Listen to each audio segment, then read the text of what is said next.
Kalinga Prab, hindi na natiis at nadulas ang kanyang dila. Nang ito ay ibinulgar niya itong si Beyonce. So, ano nga ba ito? So, bago natin ipagpatuloy ang ating pag-support today's video, kung bago ka pa lang sa aking channel, please subscribe po, like yan. Pakit na rin po natin guys ang notification bell upang ma-update po tayo tuwing ako po nag-upload sa mga viral and trending video.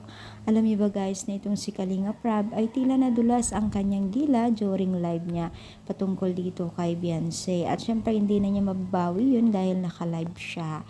Ito pala ang tunay na trato nila kay Beyonce at pagtingin po nila kay Beyonce. Alam niyo ba guys na itong si Beyonce pala ay napakarami po palang naghuhumaling o nagkakagusto sa kanya sa K-Boys. So, ibig sabihin pala talaga ay totoo yung mga sinasabi nila na mataas ang kanyang appeal o charisma sa mga kalalakihan, itong si Beyonce.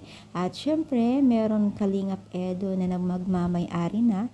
So, hanggang tingin na lang at paghanga. Kung sa bagay, ang pagkakaroon ng crush ay hindi ibig sabihin yun ay in love na. Ibig sabihin lang nun ay paghanga. So, ibig sabihin ay meron silang nakitang napakaganda at napakahangang katangian itong si Beyonce. At sana ay tuloy-tuloy pa yung kanilang pagsuporta kasi napakataas ng kanyang narating na ngayon si Beyonce, lalo't pa man marapit nang open or ribbon cutting sa kanilang bahay at napaka-excitement na yan para sa mga taga-supporters ni Beyonce at Kalingap Edo.